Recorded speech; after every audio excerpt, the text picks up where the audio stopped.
Azkero dira esan dut. Nire bizitzan izan duen eraginagatik Mikel Lauaren Xoriek 17 diskoa aukeratu dut. Willis Drummond taldearen A-Alabe kantua, baita ere esperientzia pertsonaletan eragin didanagatik. Aukeratu dut Berritxarrak taldearen ari abestiko esaldi bat, dela azalaren brailea irakur dezaket. Asko gustatzen zaidan esaldi bat da.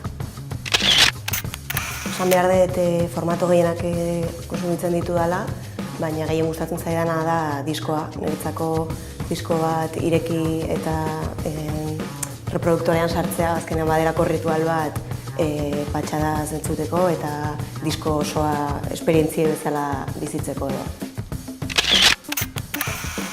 Asko kostatu zait eta erabaki dut esatea Zurriola. Duela urte batzuk genurako Zurriolako Hondartzan Manu Txaorekin kontzertu bat, eta izan da gure kontzertu masiboena, zela gerturatzen beste kontzertutara nahita ere, eta izan da gauza bat talde zera markatu gaituna. Hau ere asko kosta zait, eta ez naiz oso originala izango, nirera jokoet eta Bukowski aretoa erabakiet. Azkenean xarma handia daukalako eta bertako langileen duintasunagatik baita ere.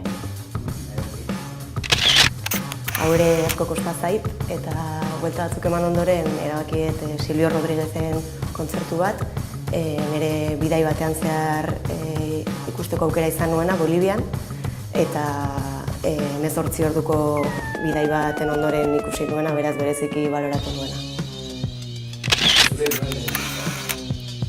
Hau lotxa guztia gainetik kenduta konplejoa gabe esango izan zen Uga, hau da Gaua diskoa. Pentsatzen dut oraindik egongo dela apaltzarren batean edo. Honekin hau gogoratuz ere parra egin dut pixkat.